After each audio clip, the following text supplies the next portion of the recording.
Donc dans la vidéo précédente, nous avions énoncé et démontré un théorème vraiment fondamental dans ce chapitre, qui est le théorème du rang, qui dit en particulier que si E est dimension finie et U une application linéaire de E dans F, on a cette formule dimension de E égale dimension de l'image plus dimension du noyau.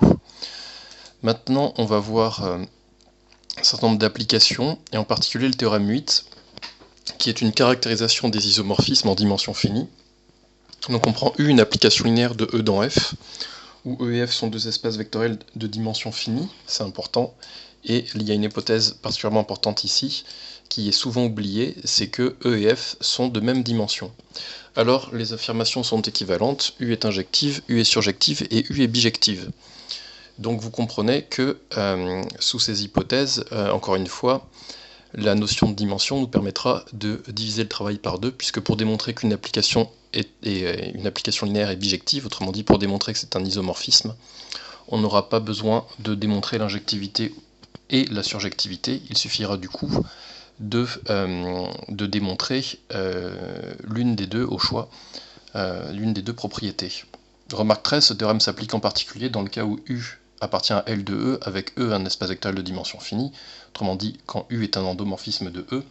Endomorphisme de E, ça veut dire application linéaire de E dans E, donc forcément, si on a une application linéaire de E dans E, cette égalité des dimensions sera vérifiée, puisque j'aurai carrément deux fois le même espace vectoriel.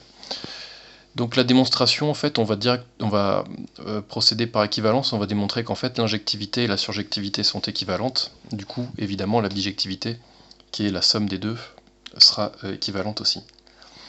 Donc comme E est de dimension finie, on peut appliquer la formule du rang. Je l'ai écrite ici, dimension de E égale le rang plus la dimension du noyau. Dire que U est injectif, on le sait, c'est équivalent à dire que le noyau est égal au singleton 0, ce qui est encore équivalent à dire que la dimension est nulle. Mais si on regarde cette égalité, évidemment, dire que la dimension du noyau est nulle, c'est équivalent à dire que les deux autres morceaux sont égaux, dimension de E égale rang de U. Mais comme dim de E et dim de F sont égaux, je peux remplacer dim de E par dim de F. J'obtiens dim de F égale rang de U.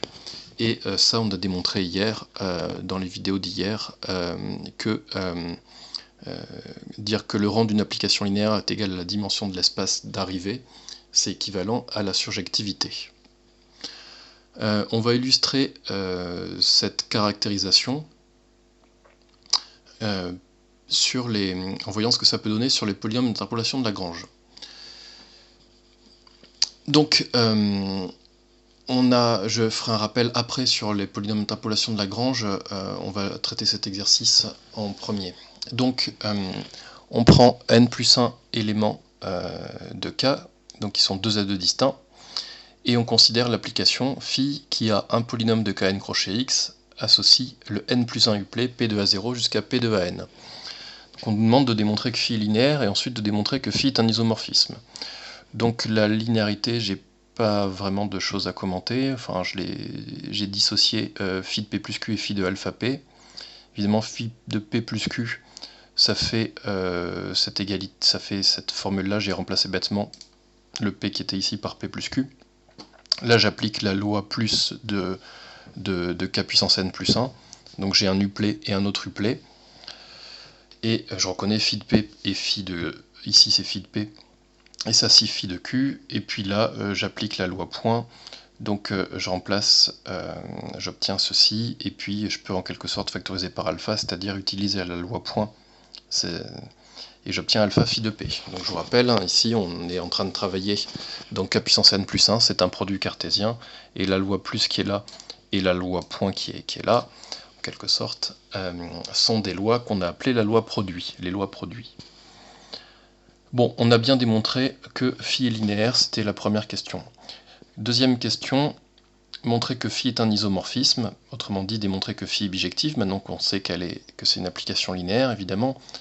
On veut appliquer ce théorème 8, on a absolument besoin d'avoir une application linéaire et d'avoir deux espaces vectoriels de dimension finie et de même dimension. C'est bien ce qu'on a ici, l'application est linéaire, on l'a démontré, et les deux espaces, Kn crochet x et Kn plus 1, ils sont bien de même dimension, ils sont tous les deux de dimension n plus 1, donc ils sont bien de même dimension. Donc le théorème qu'on vient de démontrer nous dit que pour démontrer que phi est un isomorphisme, il suffit soit de démontrer qu'il est injectif, soit de démontrer qu'il est surjectif. l'injectivité est parfois plus facile à démontrer que la surjectivité. Et c'est ce qu'on peut faire ici, dans cet exemple-là. En tout cas, l'injectivité est particulièrement simple.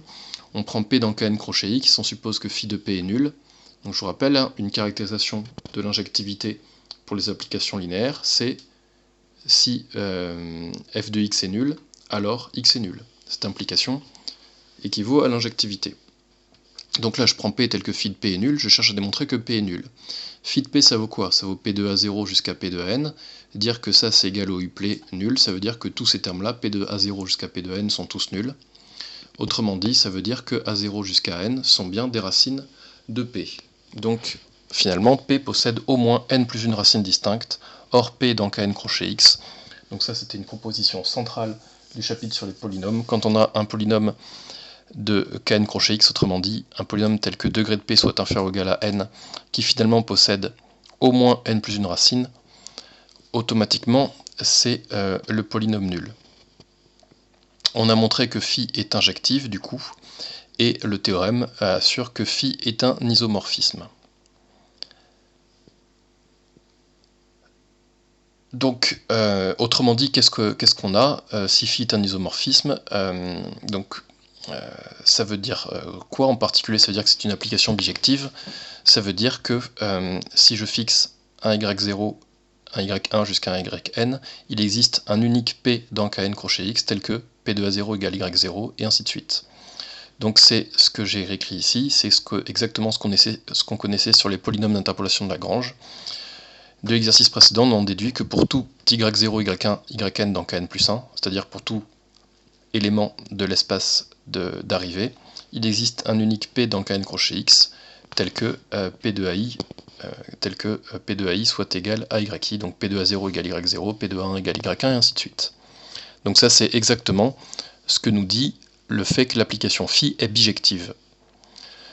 Bon, et en fait, on aurait pu faire cet exercice sans jamais avoir entendu parler des polynômes d'interpolation de Lagrange. Du coup, on aurait bien démontré leur existence et l'unicité par le fait que phi est bijective.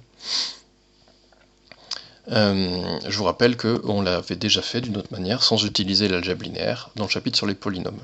Et en plus, on avait donné une formule, que je vous rappelle ici, une expression et une méthode qui permettent de trouver les polynômes d'interpolation.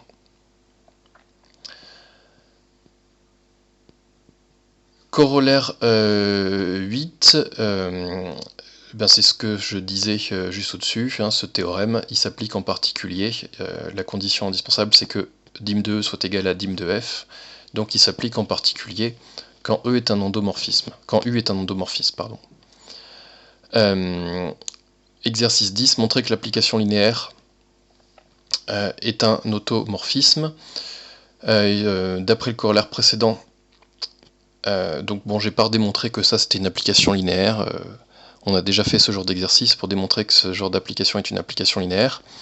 Par contre, ici j'ai bien un endomorphisme de R carré. R carré est un espace vectoriel de dimension finie. Donc pour montrer que f est un automorphisme, il suffit de montrer que f est injectif. Donc je résous cette équation. Je peux faire la somme des deux lignes, j'obtiens 2x égale 0. Je fais la différence des deux lignes, j'obtiens 2y égale 0. En tout cas, j'ai démontré que f de xy est nul si et seulement si le couple xy est égal à 0, 0. On a bien démontré l'injectivité de f. Et donc on en déduit que f est un automorphisme de R carré, ce qui était la question posée.